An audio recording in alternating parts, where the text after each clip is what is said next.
تھی عزادارو، یہی وہ وجہ تھی جب بھی کسی نے سجاد سے پوچھا تھا نا مولا کربلا سے لے کر شام تک اتنی مصیبتیں آئی ہیں، مولا کون سا مقام تھا جس نے آپ کو اتنا رلایا ہے؟ تو آپ کا سجاد رو کے کہتے تھے الشام الشام الشام، ارے ہمیں شام نے رلایا، ہمیں شام نے ستایا، نہ ہوتی شام نہ روتی علی کی بیٹیاں۔ عزادارو، امام نے کہا پوچھنے والے تجھے بتاؤں، شام میں 7 مصیبتیں ایسی آئی ہیں جنہیں سجاد نے رلایا۔ عزادارو، وہ مصیبتیں میں لکھ کے لایا ہوں۔ عزادارو، وہ مصیبتیں کیا تھیں؟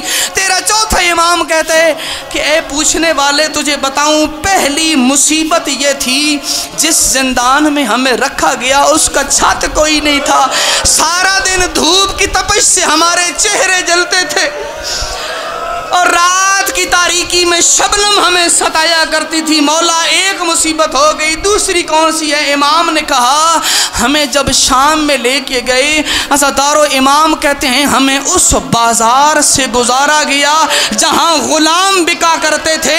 وہ چاہتے تھے اہل بیت بک جائیں، لیکن وہ چاہتا تھا اہل بیت بچ جائیں۔ دنیا والے ہم سے پوچھتے ہیں روتے کیوں ہو؟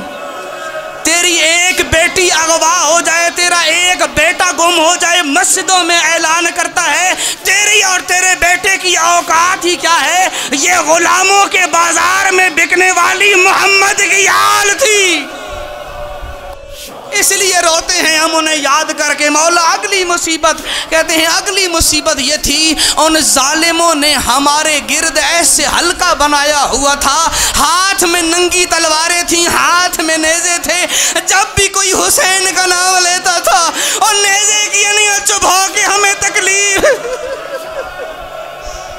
اور نیزے مار کے ہمیں تکلیف دیا کرتے تھے۔ عزادارو، اگلا مصیبت کا جملہ یہ ہے، امام نے کہا ہے اتنا بڑا دکھ تھا، کربلا کے اندر شہید ہو گئے لیکن اذیت اتنی زیادہ تھی شام کے اندر۔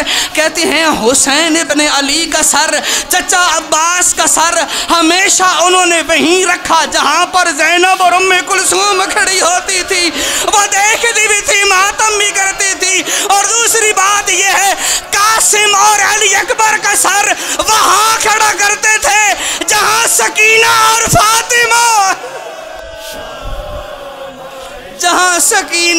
فاطمہ کھڑی ہوتی تھی۔ عزادارو، اگلا مصیبت کا جملہ یہ ہے کہ جب ہم بازاروں سے گزر رہے تھے شام کے لوگوں نے ایسا اعزاز دیا، چھتوں پہ چڑھ گئی عورتیں اور ہمیں ہر کوئی آگ پھینک رہا تھا، کوئی پتھر پھینک رہا تھا۔ مولا سجاد فرماتے ہیں کسی نے آگ کا انگارہ پھینکا جو میرے امامے میں آ کے لگا۔ عزادارو، اگر امامے میں آگ لگ جائے بجھانے کے لیے ہاتھوں کی ضرورت ہوتی ہے۔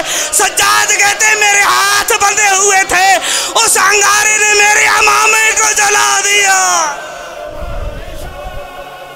اس انگارے نے میرے امامے کو جلا دیا۔ مولا فرماتے ہیں اگلی مصیبت یہ تھی، سادات سے معافی مانگ کے عرض کر رہا ہوں، اگلی مصیبت یہ تھی کہ جب ہم شام کے بازاروں میں داخل ہوئے، ادھر سے سورج طلوع ہوتا تھا، ادھر سے سورج غروب ہوتا تھا، اور وہ کرتے کیا تھے؟ ہر جگہ بین باجے اور دف بجا کر موسیقی کے عالم میں ہمیں وہاں سے گزارتے تھے جہاں لوگ تماشے کے لیے کھڑے ہوتے۔ عزادارو، آخری مصیبت، اور آپ سے اجازت چاہوں، مولا نے کہا میں اس لیے شام شام کہہ کے روتا ہوں۔ عزادار، تو نے سوال کیا، عزادارو تھکنا نہیں ہے، کل چیلم کا دن ہے، سجاد کی زبان سے مصیبت بیان کر رہا ہوں، کوئی ذاکر نہیں بیان کر رہا، عزادار کوئی عالم بیان نہیں کر رہا، یہ وہ بیان کر رہا ہے جو عینی گواہ ہے کوفہ اور شام کے ظلم کا۔ امام کہتے ہیں میں اس لیے شام کو یاد کرتا ہوں، ساری سید زادیاں تھیں ایک رسی میں بند، ساری سید زادیاں ایک رسی میں باندھا۔ عزادارو، آخری